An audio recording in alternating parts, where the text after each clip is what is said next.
Welcome back to It Was an Animal Attack. I'm Fadzai. And I'm Sandile. And today we will be doing the long-awaited, well, by us, because I guess you guys would have had no way of knowing that this was coming.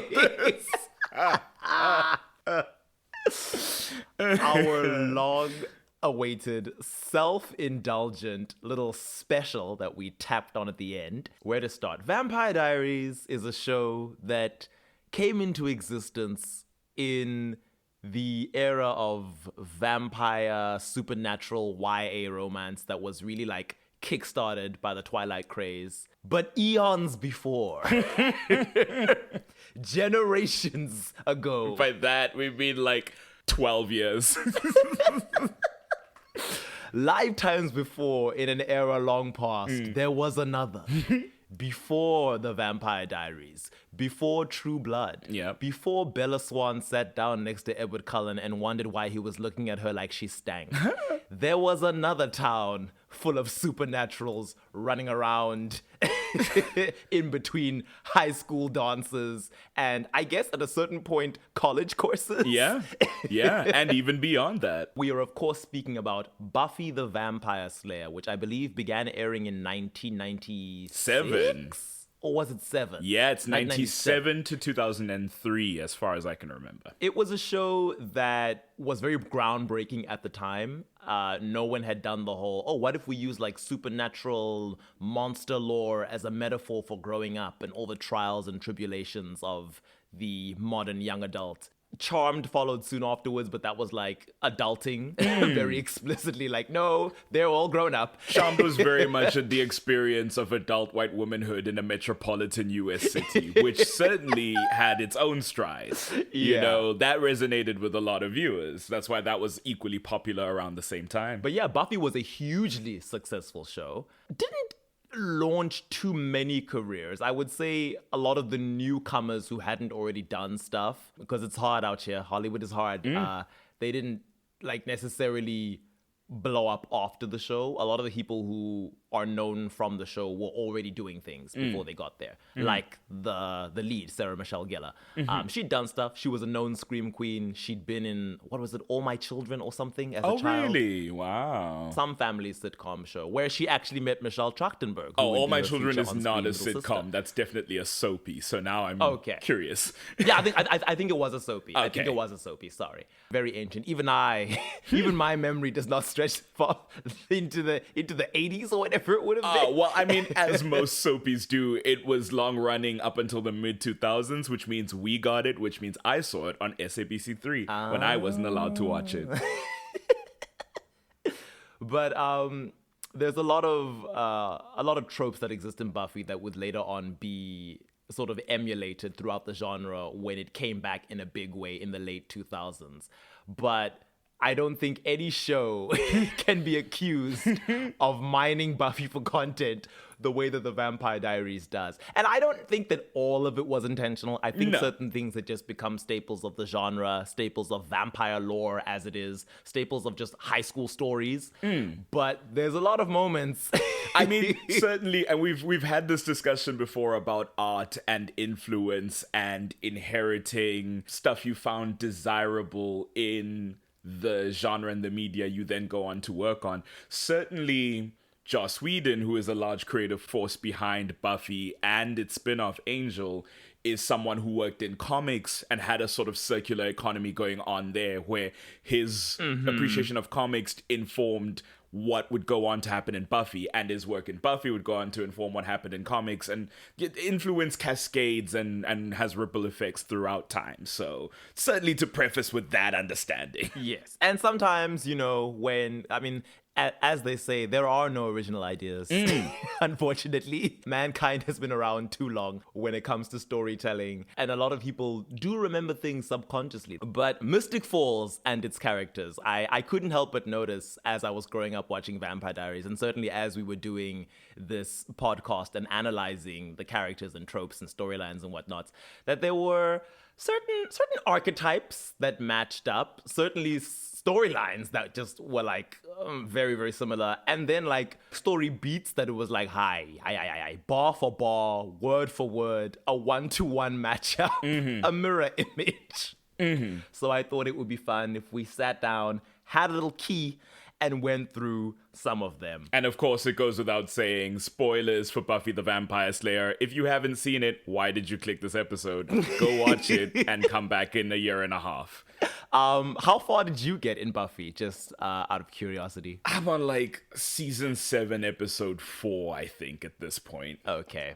So there's at least 2 things I won't be able to discuss. But other than that... Hey, that's less than I was expecting, so we're good. So, I will start off with our leads, Elena Gilbert and Buffy Summers. Now, this one, at least, we can be honest and be like, not a whole lot of obvious similarity between the two, especially because unlike in the books, in the TV show, Elena is brunette, not a blonde-haired, blue-eyed it girl. I will say in the TV show, she does retain her background of being like, oh, I was a popular cheerleader who, based on some of the things that she and Bonnie say in the pilot, or at least that Bonnie says to her, maybe you were a little bit snooty and catty before your parents died. At the very least, in private, had some opinions that weren't the most charitable, which, I mean, is fair of most...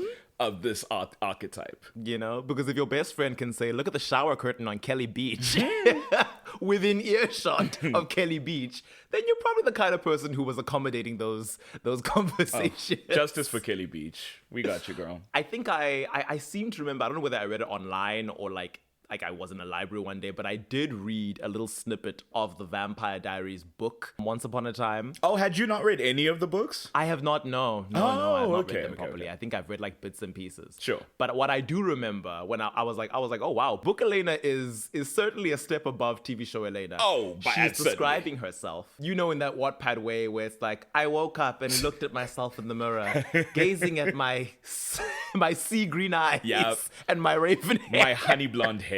So what I recall is Book Elena describes herself and her blonde hair and blue eyes, and she says, I'm very pretty. And she's like, I'm not vain. I'm just honest because if I were to pretend that I don't think I'm pretty, I'd have to pretend like I've never received a compliment or like, you know, absorb what I hear people say about me. Okay, Miss Gilbert, self-assured. I like it. She stood in it. She said, I'm not your, because these books came out in what, the 90s? Yeah. So she was like, I'm not your early 10s YA protagonist who's like, I'm just a girl with brown hair who's a nobody. And who would ever look at me? I can't imagine why anyone would be attracted to me. Oh, predates. Yeah, no, LJ Smith was very much like capturing an era of the American teen that was very unlike what Vampire Diaries becomes. And I guess inadvertently captured a little sliver of what Buffy is known to have been before she became the Slayer.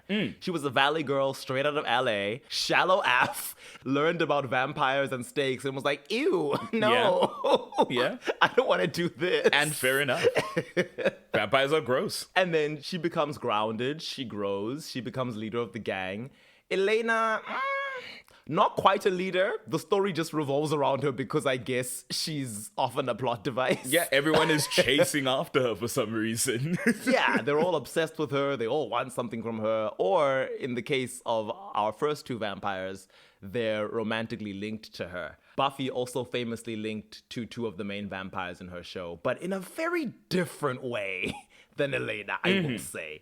With Elena, it's like, oh, I'm the helpless damsel that Stefan is saving all the time. And then later on when Damon, you know, has his quote unquote redemption arc, now Damon is also helping to save me. And she kind of has to level up and become this person who's like, okay, I'm using my brain. Yes. I'm doing the power plays, making the deals and the moves, using myself as leverage sometimes. And then in season 3, okay, now I'm training with Alaric, my watcher. I'm now a physical threat to the people. Yeah. Well, to some extent that she's allowed. And then she becomes a vampire. And then I'm like, okay, I guess now you actually do have superpowers. Which That's is certainly really cool. something Buffy never does, I'm pretty sure. Buffy, I guess technically is a vampire in that one Halloween episode where no, it's not the Halloween episode. It's the episode where the nightmares are manifesting as reality. And I guess one of her biggest fears was becoming a vampire. Sure. So she gets to be a Slayer vampire for a few hours.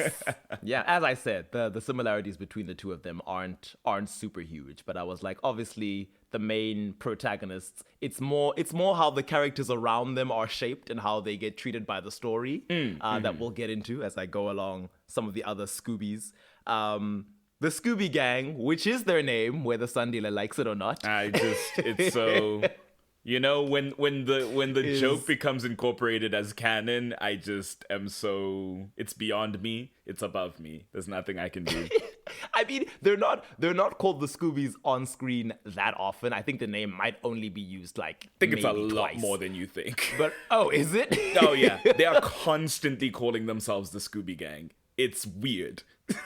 I wouldn't just be bringing it up if I heard it once every season. It's multiple times a season. The fandom loves the name. And so good I guess for them. You just have to accept that in this instance, you aren't into what's popular. I'm never into what's popular. This is not an unusual place for me.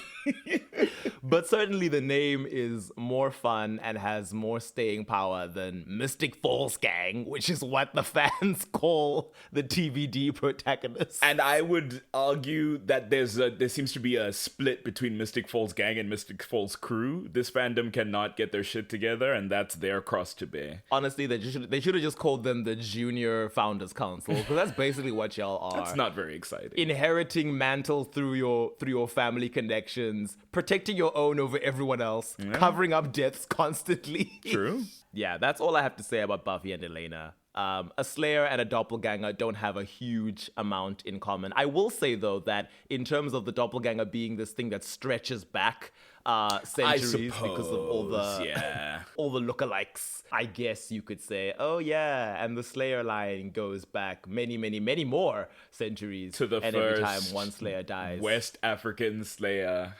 #represent. Is she explicitly West African? I don't know, man. They don't feel compelled to explain it. She's definitely African. I just don't know what part of Africa she's from. Not that it can't, but I doubt it's north. Although it might be is the thing, given how far back it is. I don't know. Let me not speculate. But I will say, certainly being a Slayer gives you a lot more advantages than being a doppelganger does. So Buffy really wins in that department. Her blood is even, I guess, magical enough that one time Angel is poisoned, she lets him drink from her because it was like only the blood of a Slayer can heal this vampire. She was gonna serve Faith up, but then I guess Faith fell in a moving garbage truck and she was like, I don't have to chase her down now. I'll feed myself to Angel. That was a wild episode. I loved it. She really dove out, landed in that truck, and Buffy was like, okay, well, I guess there's nothing I can do to catch you. Okay, on to the next one. A much more obvious comparison would have to be between our broody, sad, spiky-haired brunette vampire boyfriends, Stefan Salvatore and Angel. Angelus. Angel, who got a spin-off show. These two, watching Angel's journey and being reminded of everything he goes through and then being like, Stefan! Yeah, very much an inspiration. Certainly, from the hero here, although we obviously have to give some of that to Robert Pattinson's Edward Cullen, to the brooding, tortured nature, the I'm a vampire who doesn't eat people, I feed on rats, to the creation of the Ripper Stefan identity. Because here's the thing. Rippers are a thing in this world. We only get to meet two of them. I won't count Ripper Virus Elena because that was silly. I don't count Ripper Virus Damon because that's also silly. Anyone from that medical Ripper virus does not count. When Lily's struggling with it, she's kind of the same person. Like, I guess we don't know her well enough to see her really become like this incredibly monstrous version of herself. Whereas Stefan, who is old, dependable, sometimes called a bit of a wet blanket, but it's like, no, he likes to keep himself in check, and maybe that's why his emotions are so guarded, and it seems like he doesn't know how to have fun. Once we meet Ripper Stefan, it's like, oh wow, okay. First, he's like a little bit more aggressive. Once he's single Ripper Stefan, he's like a man whore. It's great fun, and there's a lot that you can say you could tie back to the Angelus persona. Angelus is strange because the Buffy universe can never really decide how it feels about a vampire's like soul / identity. And the demon of the vampire or whatever. Like in some readings of it, you're an entirely different person because you have died and your soul is gone. And then some demon essence is now puppeting you, it seems. Now puppeting you, but has all your memories and the aspects of your personality programmed into it. So it feels like it's you, but evil.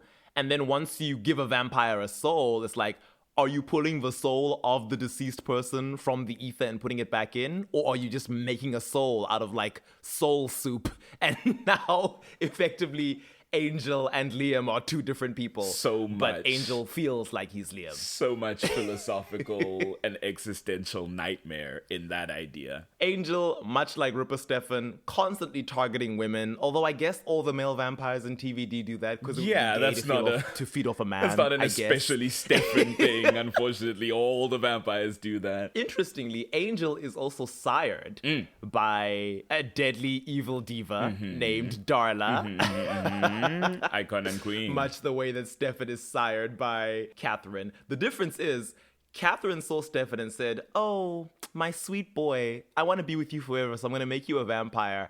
And then unlocked this darker personality that Stefan didn't know he was capable of. Whereas Darla saw Liam, you know, the town rake, drunkenly shirking his responsibilities, hooking up with women at all hours of the night instead of going home to his father, and said, "Yeah, you seem like fun. Let's be evil demons together."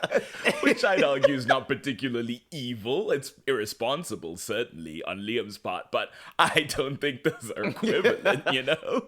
He's certainly nothing like human Stefan, For sure. I'll say. For sure. Both had strained relationships with their father. Yes. Liam's father is like, "You'll be the man of the house one day when I'm dead. I expect more from you." And Liam's like, "No, girls just want to have fun, Dad, please." Whereas Stefan was like, "Oh, I'm this sweet, sensitive boy." And his father's like, "I wish I'd had time to beat that out of you. I was focusing too much on Damon. I see that now. That was my mistake." Oh, Sippy.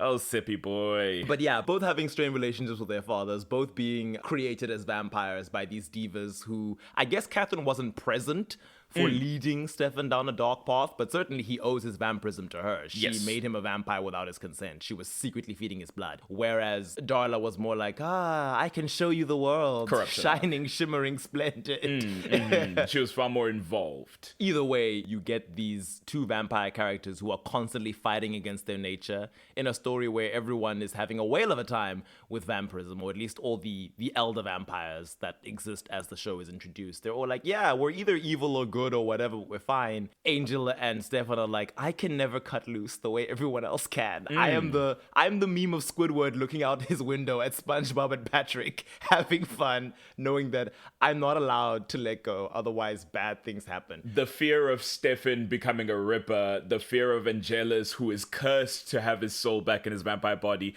the experience of a single moment of true happiness will turn him back into Angelus, the evil vampire. As a punishment, of course. Like, that's the difference, I suppose, is that for Stefan, it's the way it's characterized is like a medical condition, essentially. Whereas with Angel, it's a curse for his sins. A curse for his sins.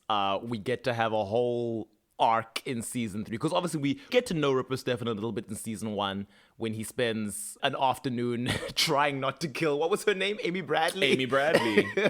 Or Amber Bradley, whichever one it was. Amber Bradley, yeah. Right. I think Amy is Season 2. the good place queen. Yes. We see him fully fledged in season 3 after a few months of running around with Klaus and being like, I'm bad, but I'm still in here somewhere. I'm not really evil yet. And then Klaus is like, this is boring. Turn off your humanity. And it's that combination of like the no humanity setting and the Ripper like mental illness, I guess you could call it the Ripper addiction side that truly makes Stefan the worst. He just spends that middle portion of season 3 being such a horrifying antagonist. It's like, but by the time we get to, I'm gonna drive Elena off this damn bridge, Klaus, if you don't do what I say, he's already done so many horrible things. Yeah.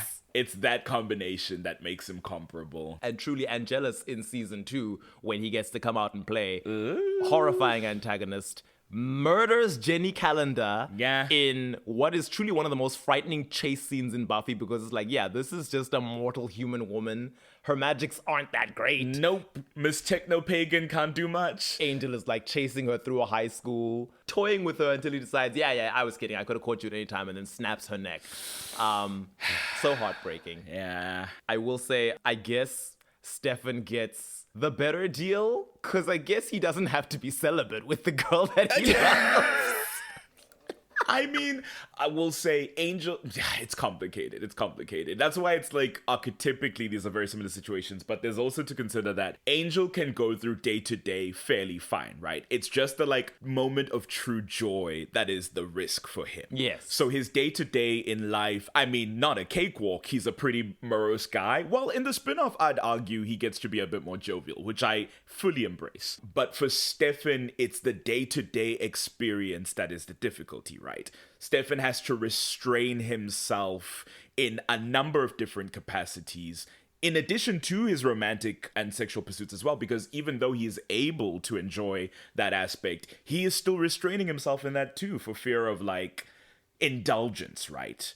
Excess for Stefan in emotion and in blood is like a concern. In season 4, he talks to he talks to Caroline about wanting to embrace the full spectrum of vampirism alongside Elena, who's newly discovering it, but fears that if he does that, he will become Ripper Stefan again. So the day-to-day is more difficult for Stefan, but the looming threat is more difficult for Angel. You know, they've got different slices of the same horror. Yeah. Ultimately, I guess the same sort of redemption is the constant thing that they're seeking. Stefan is always having new sins retconned into his backstory. Angel, it's like, I think, is Angel older than Stefan? He is, yes. Angel was turned in the 1700s. Yes, Angel's 300-ish. So he's got like 2 centuries over Stefan behind his name where he's done a whole lot of awful stuff. And I guess for a lot of that time, he was just Angelus and was like reveling in it, whereas Stefan is like, no, I'm on the wagon, I'm off the wagon, I'm on the wagon, I'm off the wagon. I will say one thing Angel has over Stefan is that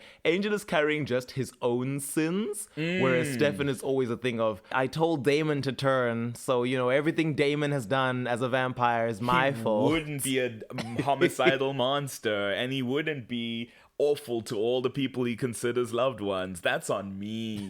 Yeah. I guess Angel has the sins of LA on his back, but, you know, really only in a professional sense. Speaking of Angel and the spin-off in LA, one of my favorite story beats that when I went back and watched Angel properly for the first time, I was like, now hold on. We've spoken many a time about how when Silas finally revealed his real face and was like, surprise, Stefan, you are my shadow self. I am your doppelganger. Think about that while I lock you in a crate and have you drown for the 4 months of school holidays. A gag-worthy moment. This was copy-pasted from the end of Angel Season 3, in which Angel's Dampier son, Connor, is manipulated into seeing Angel as an enemy and locks him up in some metal cage that he then dumps, I think, off the coast of LA. And what is a child of yours if not a doppelganger, you know? I'd say. I will say, in this instance, Stefan got the shorter end of the stick because in the Vampire Diaries, a vampire body needs to operate like a living body, at least for comfort's sake, and for the sake of, you know, being functional. So you do need to breathe, you do need to sleep, not to stay alive, but for your body to work properly. So Stefan, not having oxygen, is drowning, dying, and then rebooting over and over again for 3 to 4 months. Whereas Angel is kind of just bored underwater and hungry. Like, he's not in pain. I mean, it can't be comfortable. But here's what I will say about it that's similar to Stefan's experience, because I wrote it in my handy-dandy Buffy notes that I share with you and our mutual friend. I was like, these Stefan as dreams, because Angel also has visions in his 3-month drowning of a fake scenario of his loved ones where he's removed from the center of things and he is isolated and alone. There's like a dinner scene where he's with, you know, Cordelia, Fred, Gunn, Lorne is there, and I was like, Lorne, I thought he had left the show forever. Thank goodness he's in the credits. And Connor's also there, and you're like, huh? And then you're like, oh, it's a dream. And they're sitting around a table having a lovely dinner. It's this cute little almost Thanksgiving type thing. And it's like, I'm so grateful that all of us are here as a family. All the problems of the world are solved and over. And then he's like, can you pass the rice or whatever? And they start passing around food, and they pass it past Angel. No one's acknowledging him as they hand the food around. And he's like, I just want a little... Oh, no. And then at some point he gets frustrated, grabs the dish and slams it on the table and looks up and everyone's gone. And then it's back to him drowning. So similarities in that. Similarities. To Stefan Abandonment dreams. visualizing Damon and Elena. Oh, my sweet little Ripper boy. Bless him. Yeah, I guess at least Stefan doesn't have to leave the show when he doesn't get the girl. Maybe he should have. Maybe he should have taken his money and his dignity and gotten the hell out. And begun the Stefan Diaries, frankly. You know? Yeah, I guess that is also something similar that happens, is that the relationships with the main character dissolve at the end of that particular season. At the end of the high school season, actually. Yes. The last year of high school. That's when it They ends. don't survive the high school years.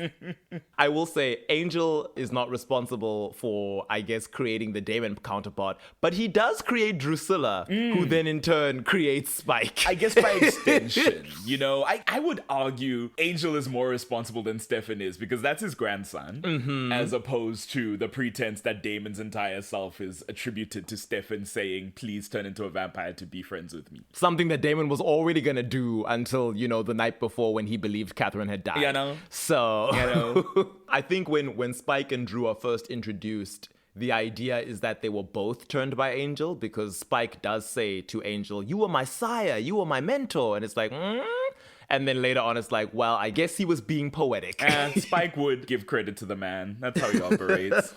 Oh, Spike. I blame you for the evils of Damon Salvatore. In a metatextual way. Go on. Everything that we are left to deal with. Because TVD would have Damon be as evil as Spike, but insist that for most of the show, Damon is a protagonist. That's fair. Whereas Spike, for a good 50% of his time there, is a villain. Spike is evil in season 2.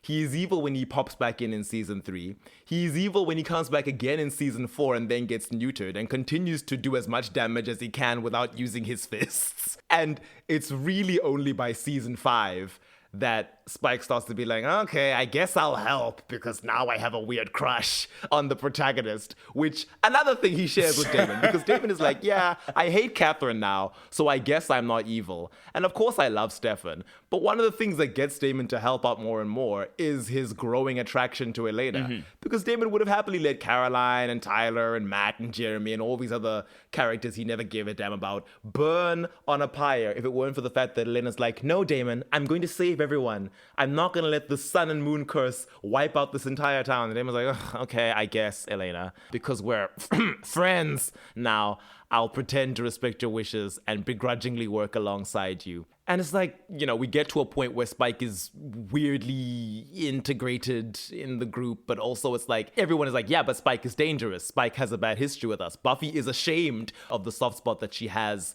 for Spike. Whereas on the TVD side, it's like, yeah, Damon, our close friend and ally. And every time Bonnie and Caroline open their mouths to complain, it's like, what's your problem with him? Why you gotta be like this? Don't be a stick in the mud. He's Damon. He's our guy. Yeah, the one thing about Buffy is that for as much as, and I've said this to you before, I think more people than you maybe think consider Spike to be, you know, a bit more closer to Damon in that respect than maybe he is textually. Certainly in Buffy, there's no pretense about what and who Spike is. And there's not really a character who's looking at Spike and being like, damn, that's our ride or die. That's our bestie right there. I'd say maybe Dawn, but Dawn's a child. Thank God there is no Stefan for Spike. Right. And that's the hugest benefit. There is no Stefan for Spike in that show. Dawn is a literal child, and even she, after a certain point, is like, if you go near my sister again, I'll kill you. And it's one of the most base moments of the show. Oh, you seen that scene? Yes. I love it. She's like, I was like, Dawn, we've had our problems in the past. This is brilliant. She's like, you sleep, right? Like, you have to sleep. He's like, yeah, I do sleep. She's like, cool. So I know fire kills vampires. And I know that I could never take you in a one-on-one fight. Even with the chip. But if you ever hurt my sister again, when you go to sleep, you'll wake up on fire. Brilliant. Brilliant. Love Dawn. So yeah, definitely a night and day in that respect of Damon and Spike. Yeah. Another Liam. I don't see how that one shook out. That was crazy. And Spike being this dark allure romantic connection for Buffy in the story. It's literally like Buffy is depressed.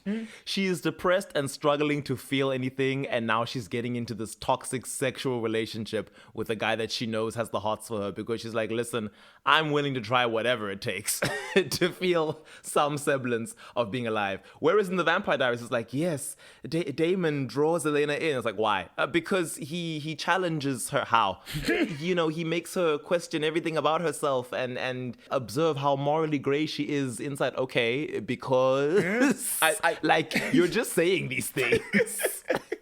I only say it again because it merits response to this. I think a lot more people than you think that Buffy and Spike is not only a romance, but the superior romance of Buffy's love interests. I just think the way it's handled in terms of everyone staying true to their characters feels more real than Delena, where it's like, I agree with that. Oh, Elena, who every 5 minutes will say she's so compassionate and her heart is so big and she'd do anything for her friends and she doesn't want to see anyone suffer. And then it's like, but she can't get over Damon. And then eventually we get to the later seasons where it's like the only way for her to be with Damon is for her to start sucking, kinda. And they just go, screw it, fine. She sucks now. Yeah, she sucks now. And now she matches him and now they're together. Yeah, that's fair. That's fair. I'll say that truly, even where I'm at now, like the story, again, there's no pretense to it. It's that Spike had done this horrible thing, and now, for whatever reason, the storyline is about how he's suffering, which is like, okay. And Buffy is a kind person who, despite all of that shit, is begrudgingly sympathetic to his plight. So, there's that. Speaking of suffering, I would be remiss if I mentioned the Spike Damon connection without speaking about the Augustine arc. Yeah. That's the one.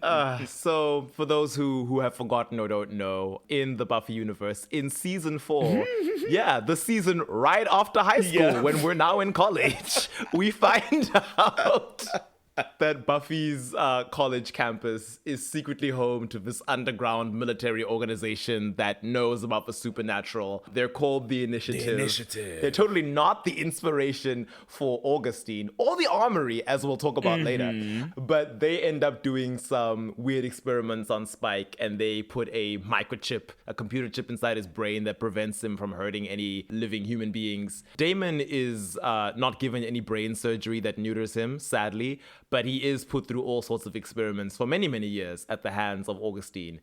And them writing in this backstory 5 seasons down the line, I was like, you're clearly running out of ideas. And now you're looking back on the ancient texts and hoping that none of your teenage audience in 2012 or 13 or whenever it was were watching Buffy in 2000 I guess, was the college year, season 4, the year 2000. Yeah. But I know, and I see you. And I mean, to a certain extent, right, there's at least I feel with these supernatural shows, at some point you do have to introduce some sort of human faction. And certainly in the Vampire Diaries, there's the Founders Council, but like, because of how, as we've discussed, compromised it is because of all these connections to supernatural creatures, that no longer, and in fact, rarely is the Founders Council such an insurmountable threat beyond like 2/3 of the first season. So I think certainly some shaking up was necessary in that respect, but it is so directly mirroring the Initiative, like the medical component to it, the sort of like secret trustees in the university, the beneath the school secret prisons and medical facilities to carry out this experimentation. The only difference is there's no military component to Augustine, but certainly that aspect rears its head once more when the Armory comes around.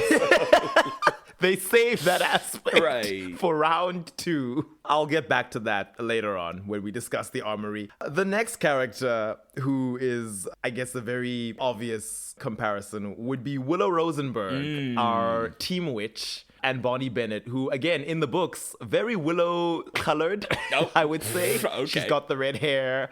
I do have to clarify, the books did come before Buffy, to be fair. The books are like from the early to mid-90s. Oh, did they? Yeah, the books fully predate Buffy. I don't know when Bonnie becomes a witch, though, in the books, because in the books, she's psychic initially. I'd have to double check that. Actually, let me look that up while you're elucidating. So Bonnie, very unlike Willow in the show, she starts off our popular girl, I guess number 3 on the social ladder, at least if Caroline is to be believed, if her lamenting over being number 2 is to be believed. She is the sweet, fun, bubbly girl, and then slowly but surely steps away from that and becomes more responsible because I guess she's effectively an orphan. It's true. And a self-taught witch. Yeah. Whereas Willow starts off this like geeky bullied girl, not at all close to the cheerleaders and the plastics of her school. She'd be the last one saying, look at the shower on Kelly Beach.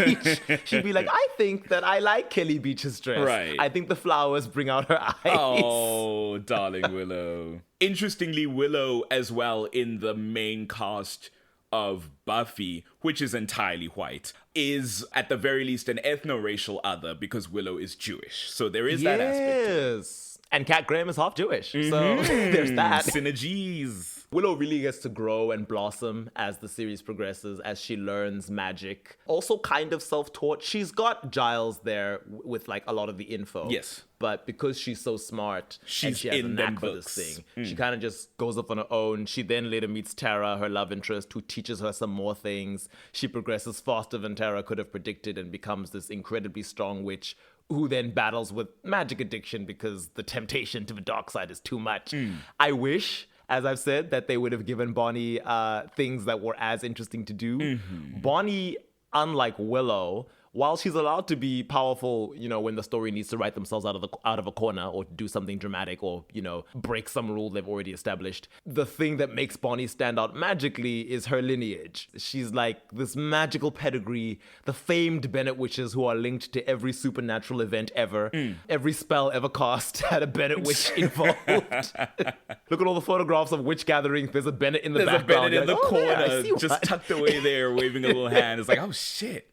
According to the Vampire Diaries book wikis, the specific book in which Bonnie starts dabbling in magic is Dark Reunion, which is the 4th book in the series, published in 1992.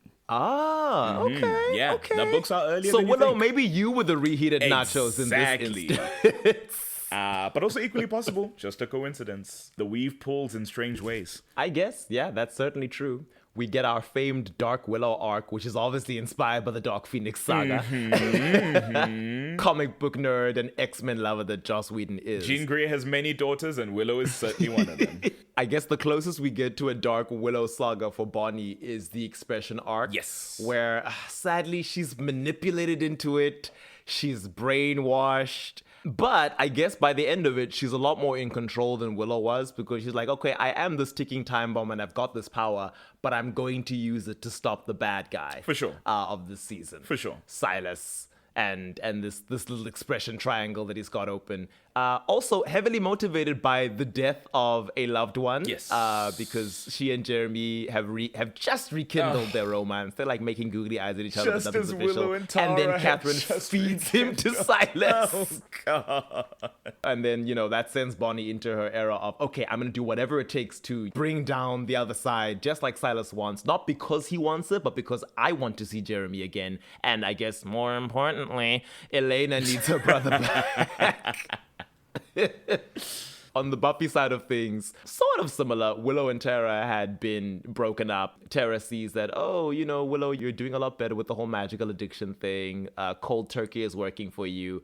I'm going to give us a second go. They get back together, have a night/morning of passion, and then Tara gets hit by a stray bullet that should not have been able to hit her at the angle that it did. And was shot by the most insufferable incel you've ever seen in your life. It makes me mad ever to think about it. And I still, I don't want to say that it was unfair, you know, because certainly gun violence is senseless and random, but I'm still mad is all I'll say. I mean, you watched it just a few weeks ago. I understand you still being mad. I think I'll still be mad years from now.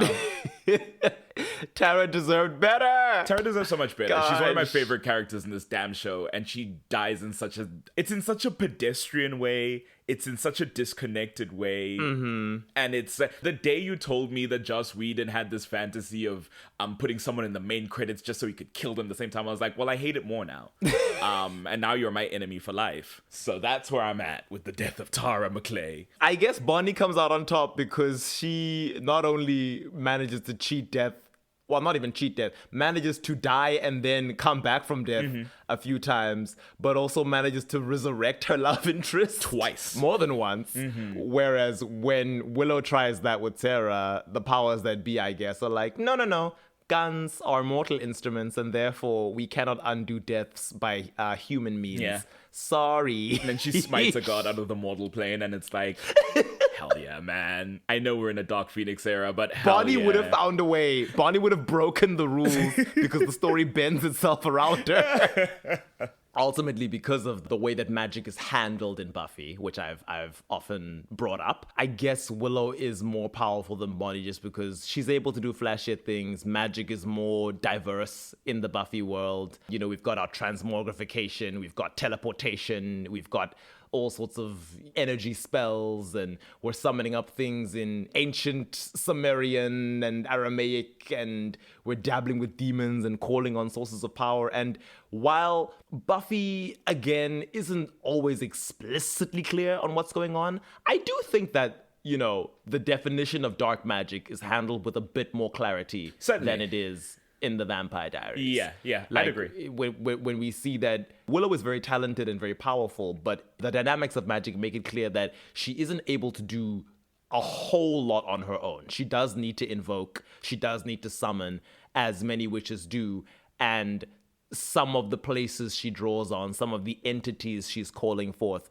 are clearly evil. We know that this world has many hell dimensions and demons and dark forces, and occasionally she will use those to boost her power. And I guess it's that thing that separates her from people like Tara, who's like, yeah, I've also got magic, but I'm never going to tap into the darker places in order to use it. We've got Giles, who's like, I've done that and I'm done. Yeah.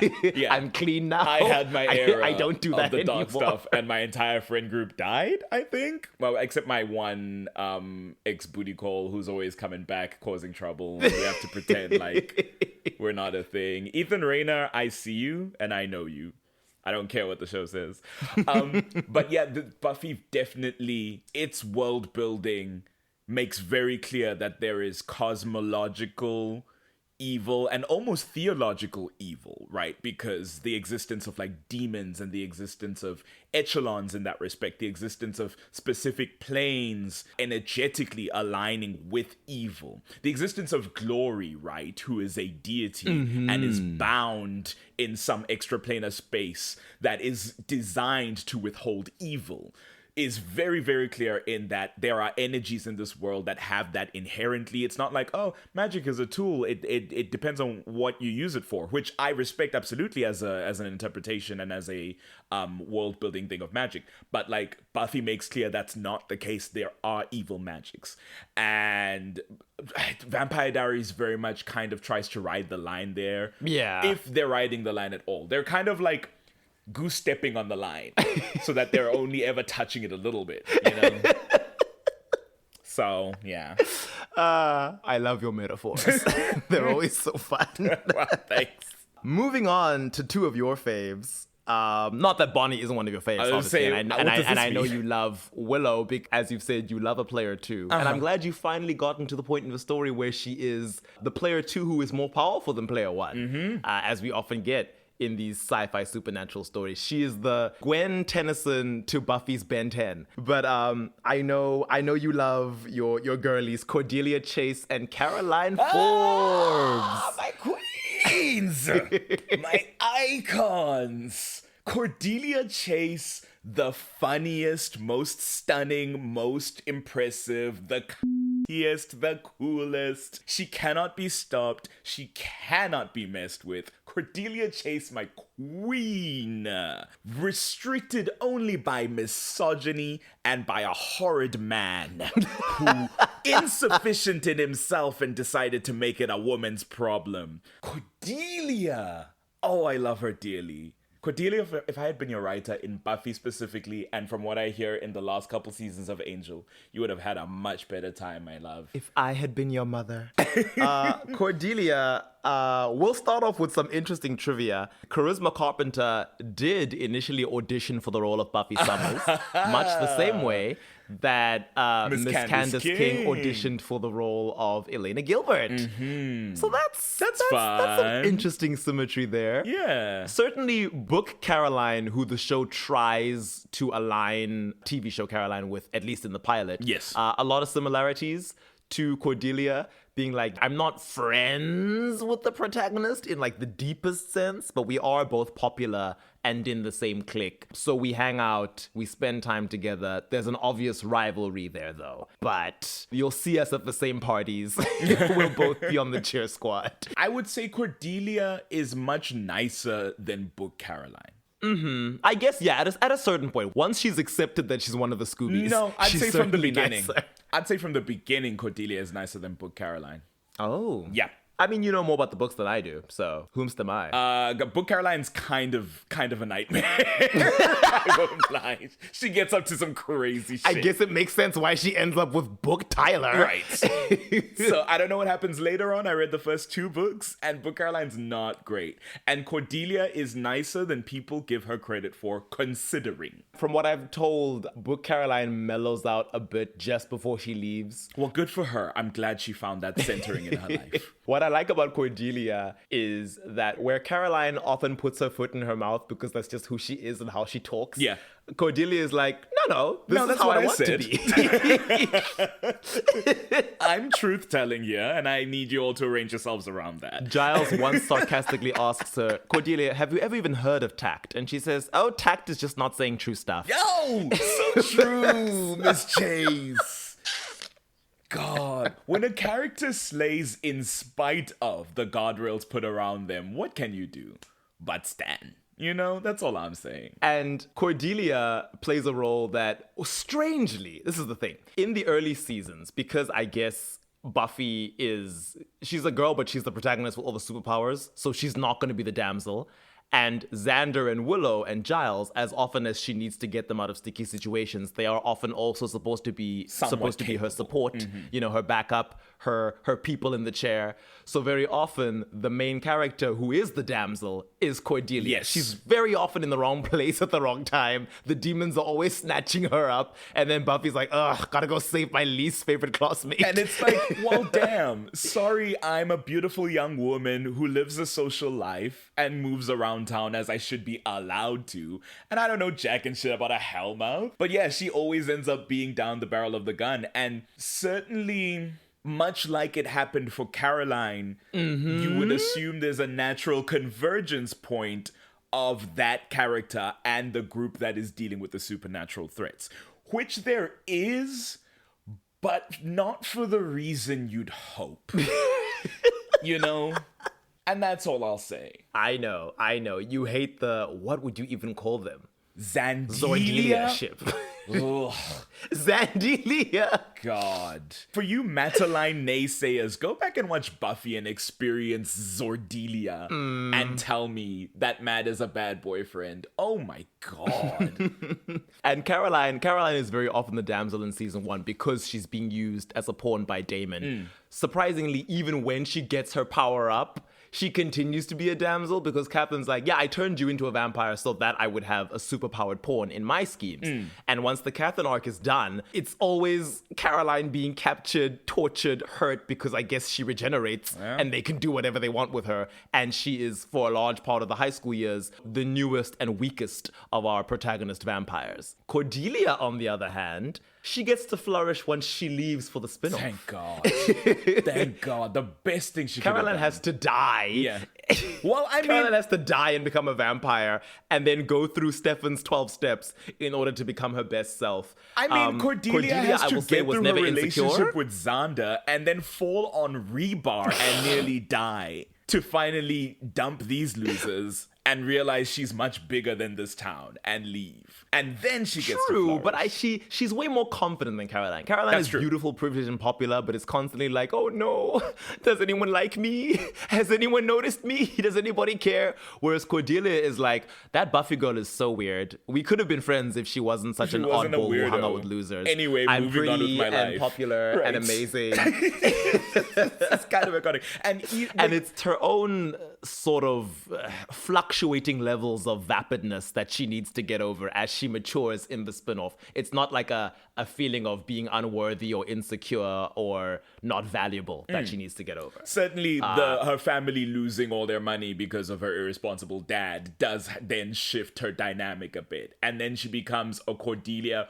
who still has all those Cordelia qualities that you love, but becomes a lot more level-headed and a lot more resourceful. And that's the best thing about her in the spin-off. It's brilliant. And I love that she gets to LA and there are these supernatural elements going on. Episode 1, a vampire invites her back to his place like a creepy Hollywood head. Yeah. And it's like, no, not for the reason you think. It's because he wants to eat her. And she immediately realizes, she's like, wow, why are all the curtains in this room? Hey, you're a vampire. Hey, hold on And he's now. like, no, I'm not.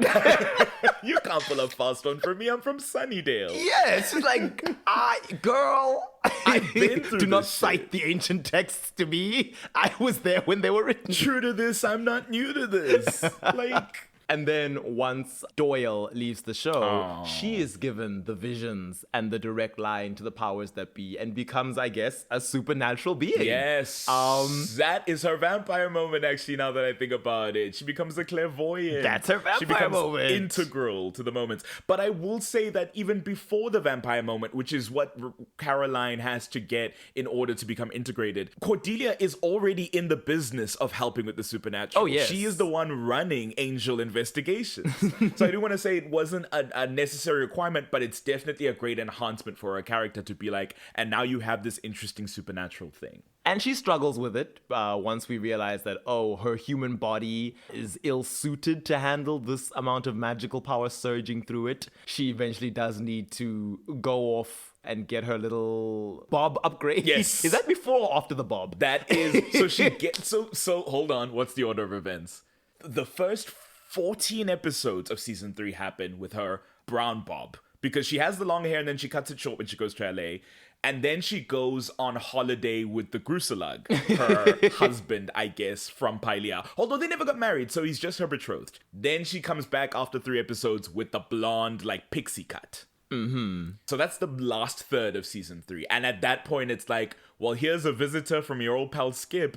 My dear, we're giving you a It's a Wonderful Life moment where you have to realize you need to be part demon in order to withstand these visions. And she immediately goes, absolutely, I'll do it because it'll help me help people. And it's one of the best Cordelia moments ever, and I love it so much. It's wonderful. I mean, Buffy, season 1 Buffy Cordelia would have been like, ew, no. And that's growth. That's growth right there. Amazing growth, wonderful growth. And I will say, a little bit of extra spice without getting too far into Angel, because I know you're still finishing that up. I guess once she goes blonde, Once she starts to have that a certain someone good starts glow. looking at her and thinking, Nah, no. That was happening long before the hair changed. Thank you very much. I was noting it. I wrote it down. I was very excited about it, surprising even myself, because I was like, I hadn't considered. Hold on.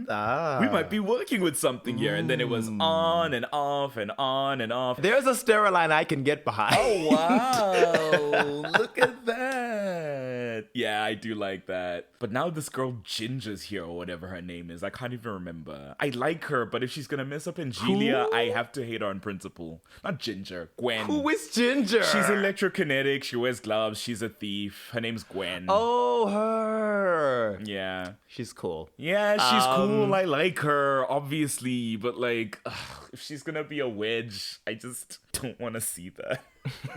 Anyway, moving on. Moving on.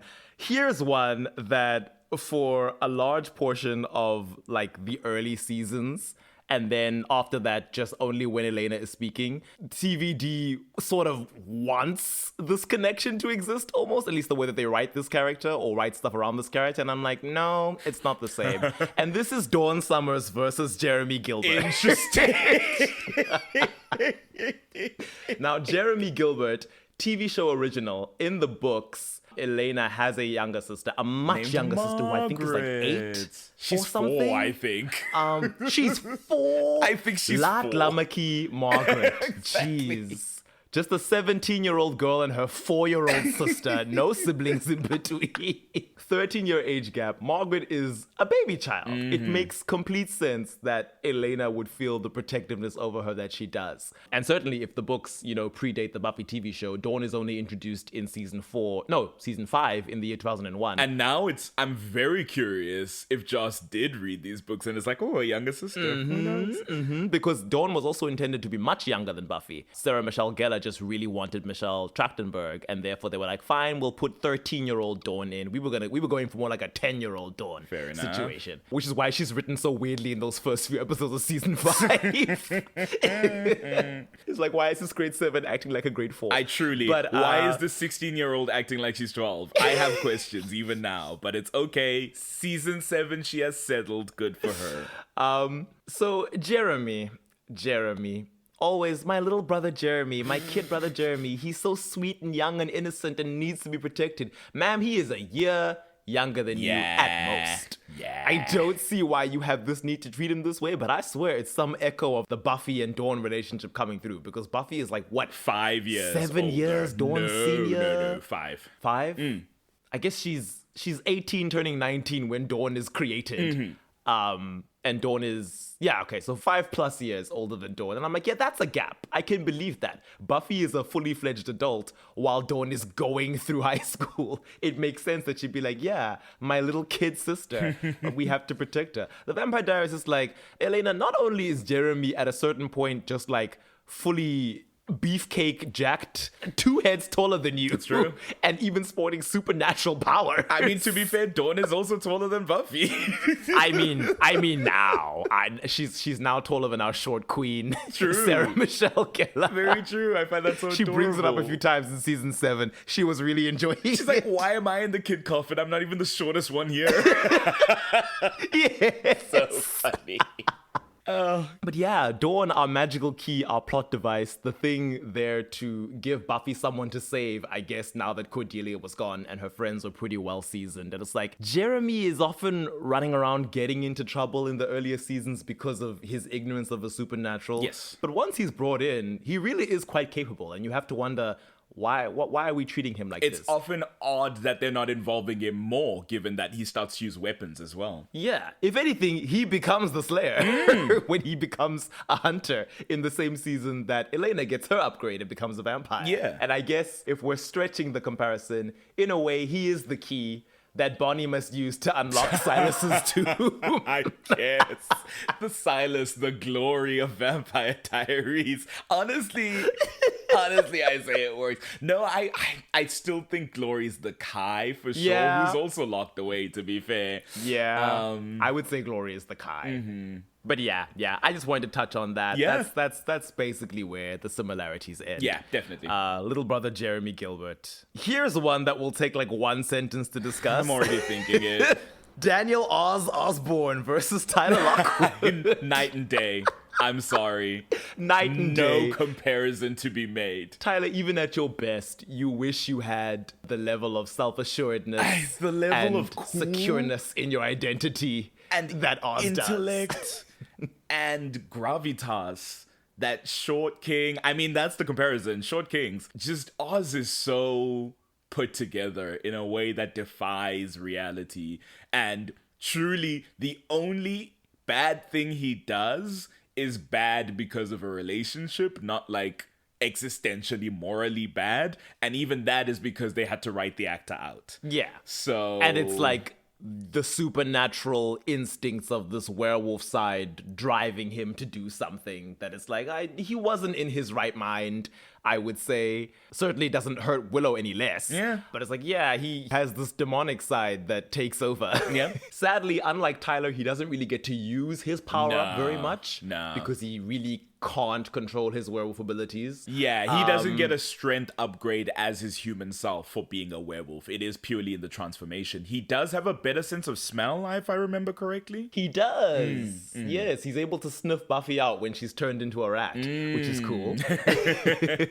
I love me some Michael Trevino and, of course, Tyler Lockwood, very near and dear to my heart. But get yourself a musician rather than a football player. We don't even know what position Tyler plays, honestly. Tyler is the running back, which is the only position I know other than quarterback. So that's what you get from me. I actually know quite a few. I know, well, now I'm hitting a I do know a few. I know you have a linebacker. I know you have Why do they all have back in a it? center back. Every single one we've talked about has the word back in it. Is that what the sport's about? Moving backwards? I think the linebacker isn't even on the field at the same time as the quarterback because American football is interesting and the team is split in half and each team is only using one half. During like that part of the game, and then they switch around. So like there'll be a quarterback on the field, and then the other team's quarterback isn't on the field because one of you is playing defense, the other team is playing offense, and then you switch around. So it's like completely Okay. which you wouldn't know just from like watching TV, where it's this background event in teenager like shows. But yeah, that's what it is. Okay, I thought the quarterbacks need to tackle each other at some point. Is that crazy? No. Okay. No. Okay. The quarterbacks should not be on the field Very at odd. the same time. Very odd sport, but hey, It's wild. They love it. And you know what? Oh yes, there's a wide receiver. Right. I know that. You've made that joke before, certainly. Because the gays are always making jokes about that. Right. The wide receiver and the tight end. Those are the two that the gays are always There we joking go. about. There we go. Well, we got somewhere. Yeah. You got 6 out of us, and that's a miracle. We're moving on. Moving on to Sandile's least favorite character, and that's saying something because you don't really like Spike very much. Yeah. Xander Harris Yeah. versus Matt Donovan. Again, no Obviously, comparison. we know who comes out on top. Easily. Easily. And if any of you Yeah. think that there's a comparison to be made, fight me personally in my home. I'll give you my address like Iron Man at the beginning of Iron Man 3 and say, come fight me in my apartment.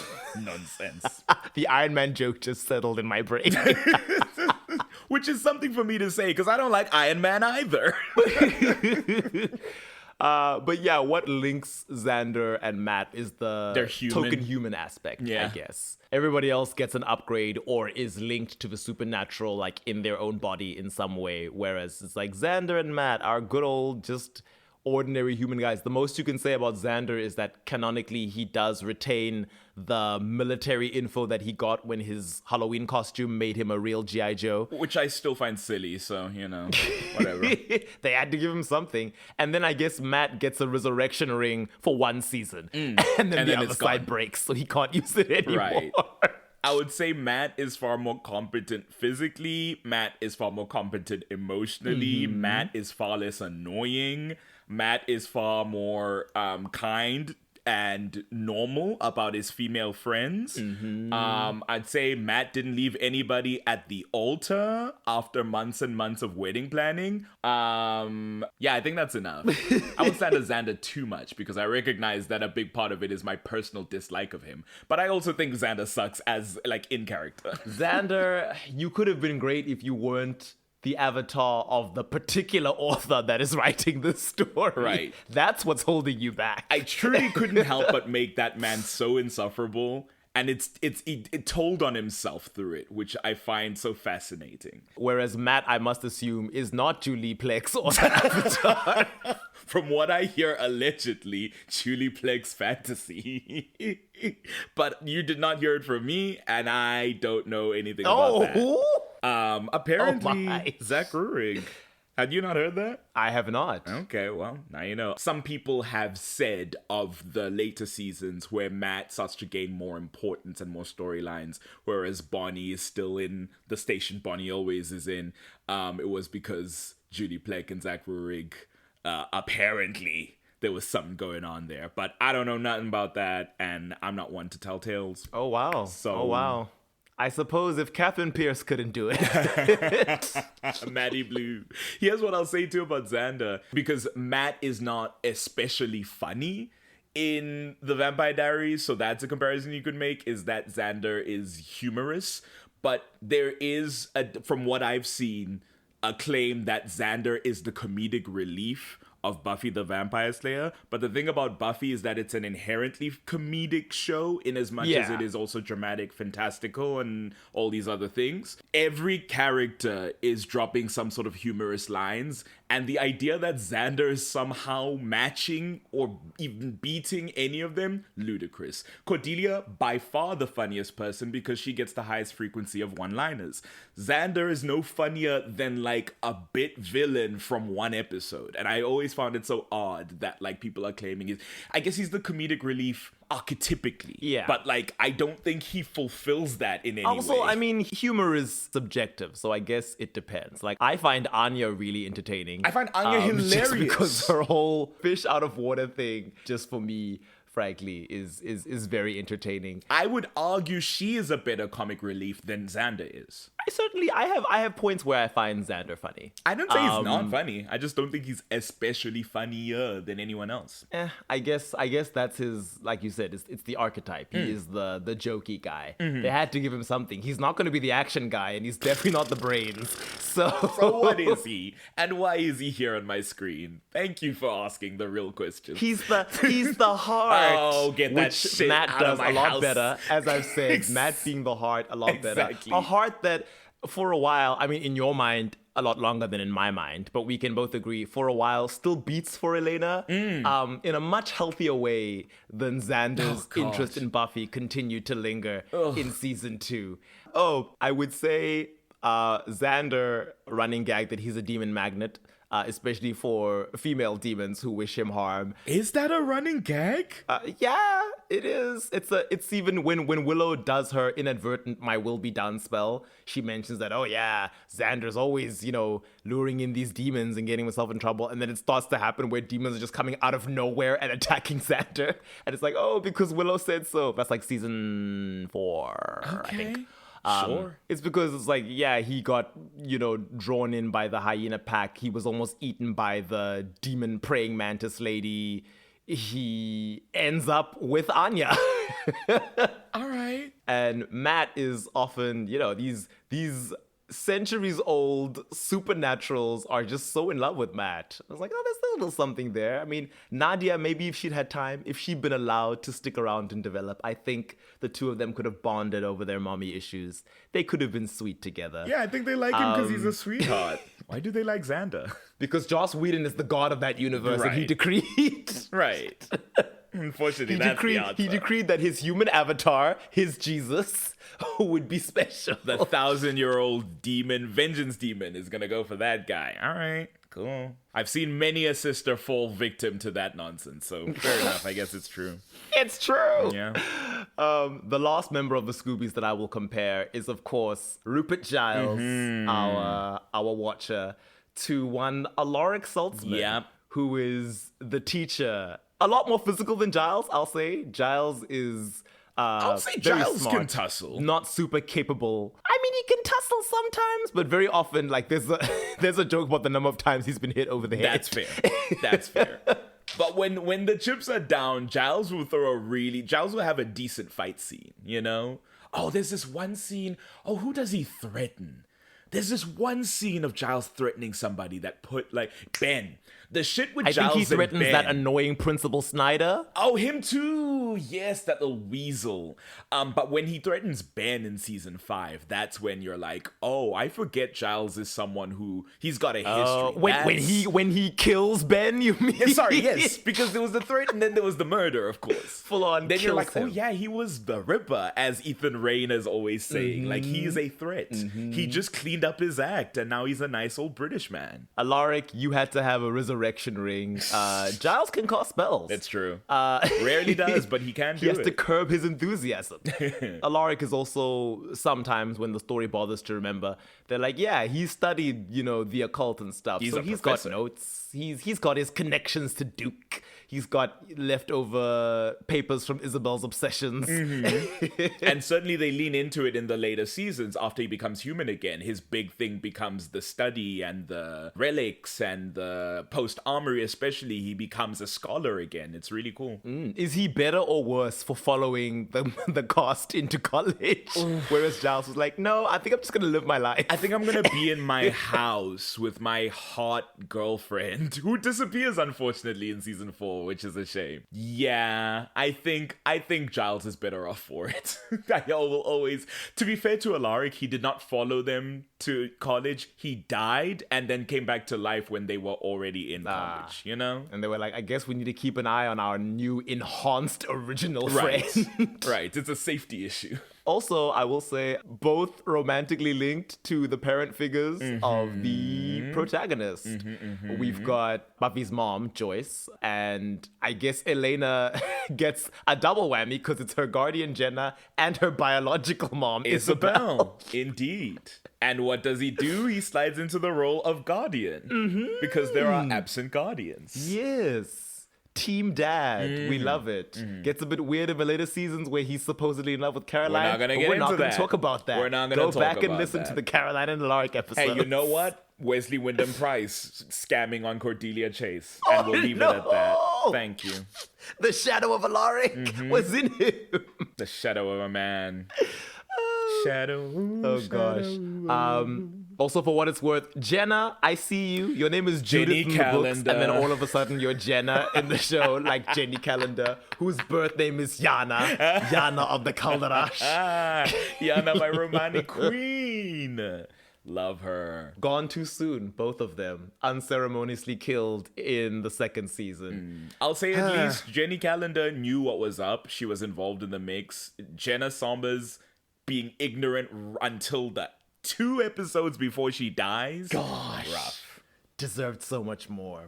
But that's it for the protagonists. I will say with the Scoobies, we have 2 leftovers. We have Anya and Tara. Yeah. I don't know who I'd link them to.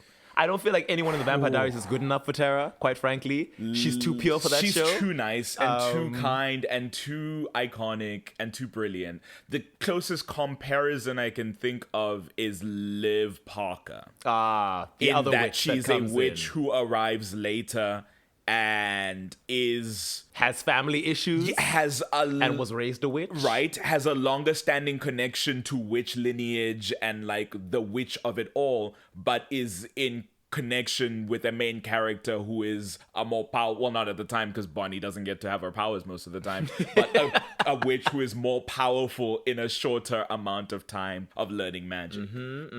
Also, her twin is gay, so there's that. That's something. If you combine the 2 of them, you get Tara. I mean, twins are formed from one soul, so frankly, Liv and Luke are Tara and Twain. She certainly has a dad who sucks, just like Tara does. And her cousin sucks too, and her brother sucks, as does Kai Parker. Amy Adams. It's like, what are you doing here? What are you doing here, Amy? You need to be an arrival. As for Anya, I have no idea. I guess Enzo St. John. No! It's a main character who comes in the back half of the show. A supernatural. Is linked to your least favorite person. Right. Linked to the male lead who sucks. If I really wanted to upset you, I would say Enzo is Tara because Enzo ends up with Bonnie and then dies. Dare you? I made a conscious choice not to compare the Tara situation to Enzo being killed in season 8 and Bonnie going psychic scream, because that would be the biggest insult to Tara. But anyway, here we are, I guess. Anya deserves better than to be Enzo. Everyone Maybe deserves if Valerie better had than to be stayed Enzo. on. Yeah, Valerie works. Valerie works. Now, our villains, I'm not going to try too hard with the villains because there's a bit more variation. For sure. And they don't really line up. We've discussed Glory. Yes. And how we think she links to Kai. They're both magically sealed away. Glory sort of has a twin brother. Yes. Kai has a twin sister. They both work in medicine. Both the villains have a magical energy, a magical thing going on. They both suck out energy from other beings. They are both very high camp, like boisterous performance after a very underwhelming prior villain. They're both so much fun. And they both have like a, for better or worse, mental illness, mental condition through line to their storyline and their villainy. Yeah, a lot of comparisons to be drawn between Glory and Kai. Both deemed too dangerous to be allowed to just, keep running around by their communities. Glory was ruling a hell dimension with 2 other hell gods who were like, she's kind of evil even by our standards. Let's send her to Earth in a mortal body that will eventually die of natural causes so we don't have to deal with her. So we can be Kai's done family with being her. like, well, he's fully insane and murdered most of his siblings. Yeah. I mean, it's not our fault for emotionally abusing him for years. we've Let's got nothing send to him do to a with pocket that. dimension forever. And they both have a little ritual they need to perform to access their full power. Yes. So that's kind of cool. Also, I will say, Kai is the reason Elena leaves the show. Oh, Glory is the reason Buffy died in what was possibly going to be a series finale. So there's that. Yeah, there's that. Probably the best comparison, I think, other than one other that we've discussed. There's also a little bit of Catherine thematically Yes. in Darla and Drew. That's the other being one. that they create Angel and Spike. It's this like mentor/sexual relationship. Yep. Drusilla has a tragic backstory in that Angel tormented her for months and drove her insane, where Catherine is like, I had to become this callous, selfish, evil person in order to survive because Klaus wouldn't leave me alone. Strangely, Angel is Drusilla's as Klaus. Yes! He is. Yeah. But yeah, Drusilla and Darla, when they eventually team up in Angel, having the time of their lives, it's so fun. And I'm like, did Catherine need a bestie? I think that's did all Catherine she need needed. a gal pal? She needed a bestie that she could be normal about and not be immediately trying to betray. And she would have had so much more fun. Yeah. Because she threw Pearl under the bus the Right first under chance the she bus. got. Every Bennett witch she pretended to be friends with threw them under the bus. I guess Pearl was too calm and level-headed. She's like, I need someone who's gonna match my crazy. That's why Darla and Drusilla were having such fun. I think if Rebecca didn't hate her, those two would have a lot of fun. I think that would be great. Yeah, but I don't think if Rebecca was being written better in the Vampire Diaries, because I don't think Catherine could ever respect Rebecca. No. She'd be like, Rebecca, no. You're you in did this for a high man? school? No. On purpose? Get out. I did feel like there was a glimmer of Mayor Wilkins in Klaus, in that Mayor Wilkins does that ritual to become effectively invincible, and it's like we need to wait until the season finale when he, does the transformation and becomes weak.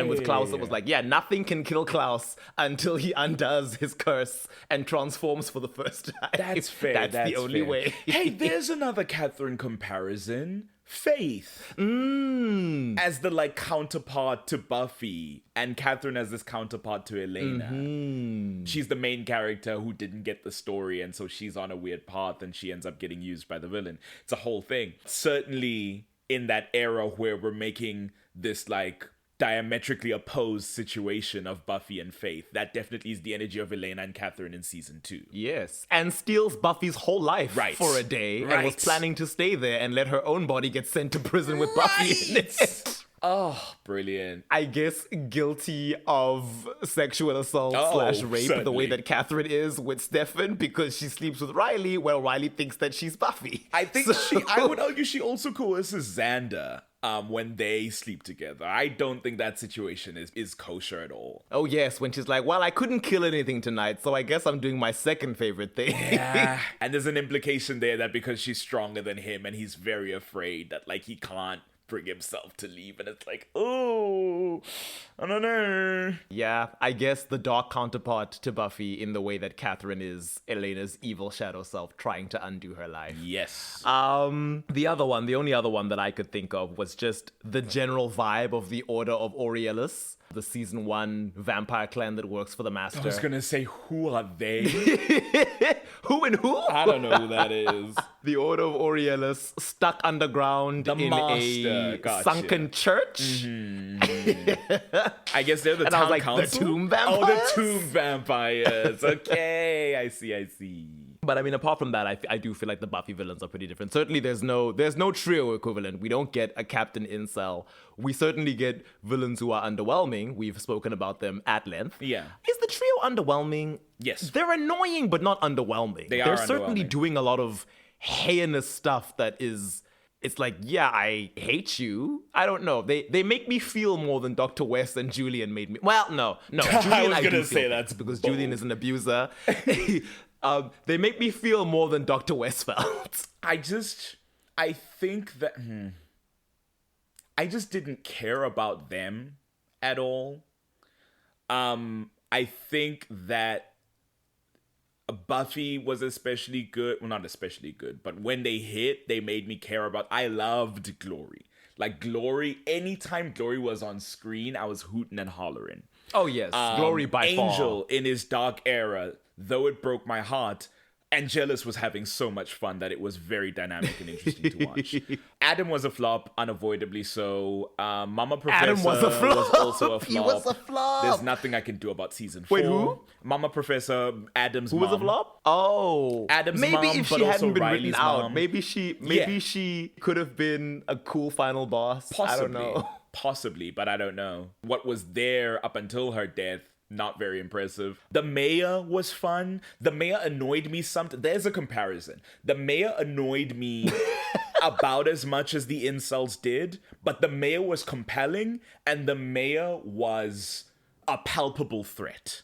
The incels were just goofing around until they weren't, and then I was mad that they weren't dead immediately. And then I see. It was so disconnected from the rest of the plot that I was like, why do I have to see this when the main characters don't? Why do I have to endure it when it's not immediately present to them? I don't know. I see. They're definitely not my favorite villains in the show, but I'm like, there's enough going on in season 6 outside of them For sure. that's messing with the leads that I'm like, it's fine that they're silly. And I did find it interesting that we had to examine that, yes, in this world, the supernatural setting, even the ordinary humans suck. And when one of them goes past a certain point, it's like, okay, now what do we do, Buffy? Because you say that you don't kill humans. I guess witches don't count because they are human. Right. But you said that you don't kill humans. I say, we flay them. You are fully on Team Dawn. You're like, let's kill them. Without Let Willow question. murder them.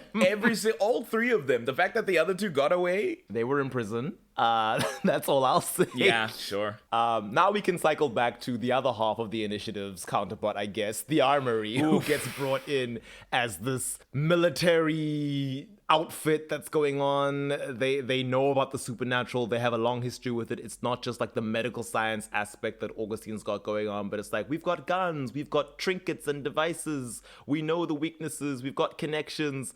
And it's like, oh, okay, cool. So we're doing this a second time. Once wasn't enough. Yeah. Yeah, the first one was a flop. This one should definitely be a win. And no. Surprisingly, shockingly, less effective than the initiative. And that's saying something, because the initiative were cool, but I was like, there's nothing you've accomplished that Buffy and the Watchers Council couldn't have done already. With a couple of stakes and a singular blonde girl. And here you are, a bunch of ripped men with guns and camo suits cosplaying bravery, and y'all are getting slaughtered. And your super soldier serum that you're taking. Ooh, wild upset. Wild. And still y'all are failing. Embarrassing. And then the Armory comes along and it's like, wow, you don't even have any named goons. It's just Alex St. John. She's Alex. the only Armory person who is named. So I guess she's Professor Maggie. Yeah. And Enzo is the Riley.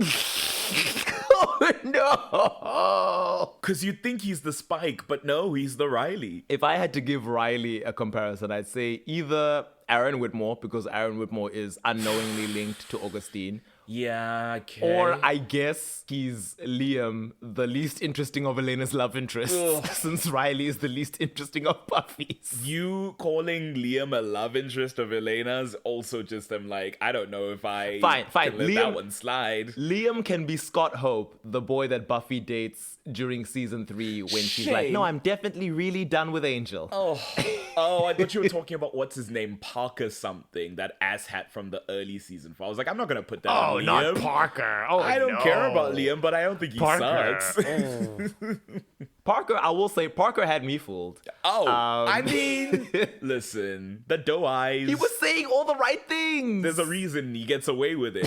He's good at what he does. And then the next day, she goes to speak to him, and he's like, "Yeah, okay, yeah, I'll see you around, I guess." And I was like, "Wait, what?" Infuriating. And I was like, "Oh no! Are you ever gonna have a first night with a man that doesn't end horribly?" God. And I guess not. Well, I guess Riley.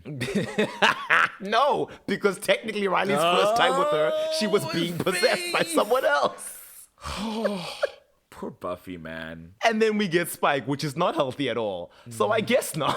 I'm hoping her and this principal, you know, I mean, it's an HR violation, but... Oh, you've met Principal Wood. Oh, that DB Woodside stepped onto my screen and I said, it's over for all you other hoes. None of you matter. All of you are flops. Amenadiel. Amenadiel, my king. Only sane character in Lucifer. Yeah, I guess Alex and John gets done by her own ignorance overreaching into the supernatural, much like Maggie does like when Professor Adam Maggie. Stabs her. Yeah. Who's Adam? I guess Adam is Enzo. the Frankenstein thing. No, I'm saying who is Adam in the Vampire Diaries? And Enzo's a creation of Augustine, I suppose. I guess. What was Unless Adam's Adam is goal Sybil. again? What was Adam's goal? Adam's goal was to create a new master race of demon, cyborg, human hybrids, I guess. Right. I'm starting to remember why that season was a wash.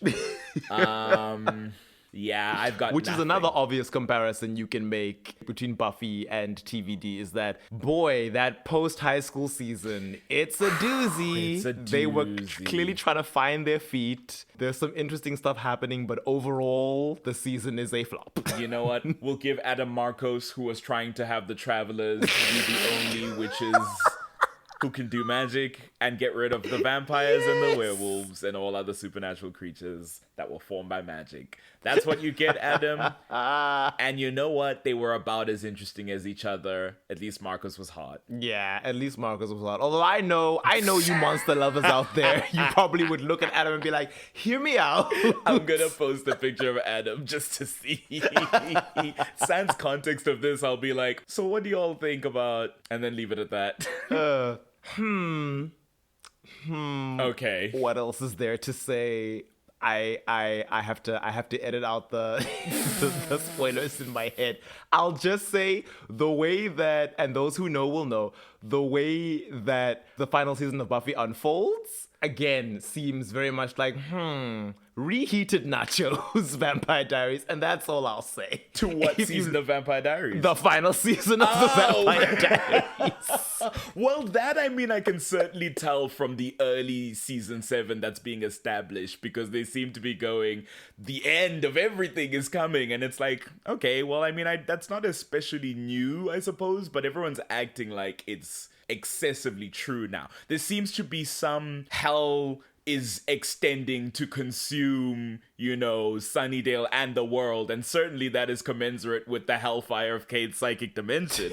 So if that's the comparison, then yes, that is already happening. They're like, the Hellmouth has teeth and it's going to consume it all, and I'm like, yeah, fair. Okay. There's one other thing, but you'll see it when you see it. Okay. Fair enough. But I guess that's all I can think of. There have been some other things we've mentioned, just brief moments during the course of doing this lovely podcast of ours.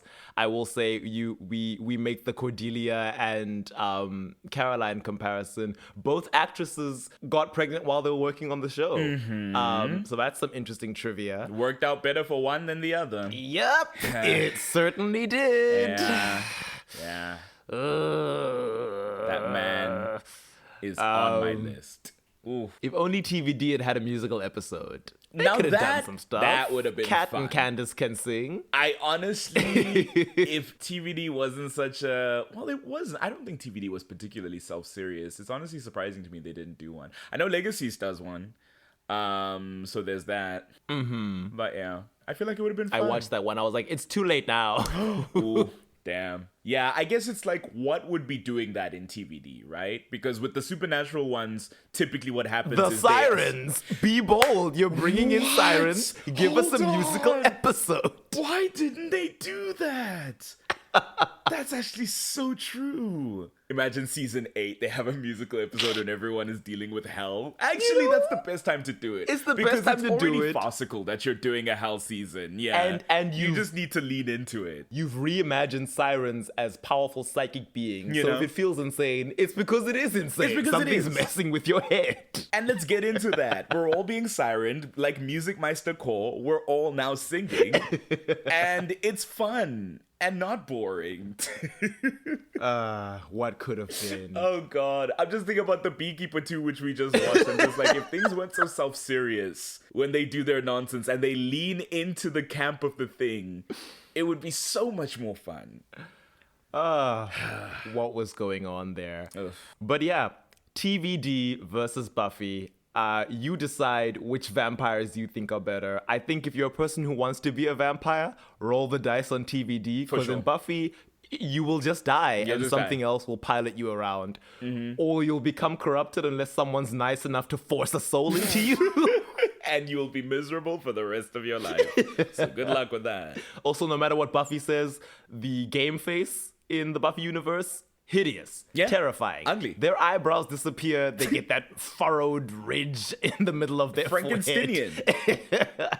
Whereas TVD is like, it's kind of, it's It's a little kind of camp. veiny. I like it. The It's a bloodshot little eyes, fangy. the rippling veins. Yeah, it looks cool. It's supposed to be terrifying, but like as from a viewer perspective where you're not in world, it's like, that looks cool as hell. Would love. I can see that being someone's Halloween fit. You just do it with some contact lenses and a bit of makeup, and it's like, behold. Certainly the werewolves are doing better in TVD, as we've said. It's like, I have my super strength and speed. I'm running at ×2 speed even when I'm in human form. Which is not the best, but it's something. It's something. And you can scent mark people who you name as enemies and find them later. Really cool. The transformation is more painful, though, I guess. Yeah. Oz doesn't seem to be in pain when he's shifting. That's true. Also, I guess Oz eventually is able to turn without the full moon by like disconnecting his transformation from the moon. It's like, but now you can turn anytime. So I was like, ooh. Risk and reward. Later on in the sequel comics, we learn that he's found a different way to control his wolf abilities, which Oh. leads to a fun, interesting arc. That's fun. I'm yeah, not an yeah. expanded I won't say too universe much about that in girly, case though, you... so that's not for me. Oh, okay. Yeah. I always am just like, especially when expanded universes then affect the canon of a thing you watched, and then people online will be, when you make an opinion about the thing that you watched that was on TV from X time to X time and say, well, in the comics this happened, so that actually negates that thing. And it's like, no, it doesn't. Because that's a comic that existed after the fact. If they wanted it in the show, they would have put it in the show. I don't think, as far as I had read, nothing in the comics like directly contradicts anything in the show except for like a specific event, which, you know, comics are known for that. Comics like to retcon certain things and be like, oh no, Jean Grey was asleep in the Jamaica Bay. But that's at least comics retconning comics. And even that has its own issues, because here we are with Wanda and Pietro's lineage and nobody's happy about that. But like, something about a comic retconning a TV show feels too egregious to me. That's fair. But that's all I wrote for Mystic Falls and Sunnydale. It's fun. It's fun. I liked it. There's one last super fun thing that I will bring up when you watch the finale Gotcha. for Buffy. Gotcha. I will keep that in mind. I certainly love both shows. This was not at all meant as a criticism of the Vampire Diaries. It's very near and dear to my heart. Look at us. We're sitting here doing a podcast on the Vampire Diaries, You know? not on Buffy. You know? So who won in the end? Yeah, this is what winning looks like. I mean, maybe TVD needs its own comic. We resurrect Stefan. Oh, first and foremost, okay? An angel descends from heaven, which is real, and says, "It wasn't your fault, baby girl. You get to start life over for your sacrifice. Get up there." We say that all those, and then we all found peace things in the epilogue. That was just Elena being a writer, which she does in her spare time when she's not being a doctor. The novel she's publishing about the antics, and now it's caused problems with the supernatural world. I love it. She tried to like sensitize the information, but someone put together too many dots and said, "Hey, now." That's what I would say. Legacy is an interesting show, but you know, the existence of a Stephanie Salvatore irks me to no end, and I refuse to accept that she's real, especially since she'll never show up on screen. Yeah. So I don't have to accept that she's real. Shame. I do feel bad for Legacy. Not that Legacies needs me. Legacy seems like it is doing some of the things that we have said maybe TVD would have benefited from doing. Mm-hmm. But I just don't care about any of those characters from the episodes I've watched. And like you said, at this point, it's too late in the game. It was too late. For it now. They were fixing all the wrong things. They were like, we can have black vampires be actual characters. Like, we can have more than one black person on the main cast. Huge. We can have magic that's flashy. We have combat magic. We have a musical episode. And I was like, oh, honey. I wish I was the target demographic still. But I've aged out of this shit. That's all. I don't have a sign-off prepared. I don't think we need one for this one. I think we're going to say goodbye. Goodbye, Mystic Falls. And goodbye, listener. Thank you for joining us. Goodbye, listener. We're done forever. We're ending the podcast. What? No, I'm kidding. We have one more postmortem to do after this. Oh, yeah, we do. I guess we'll see you. When we see you. Bye. Cheers.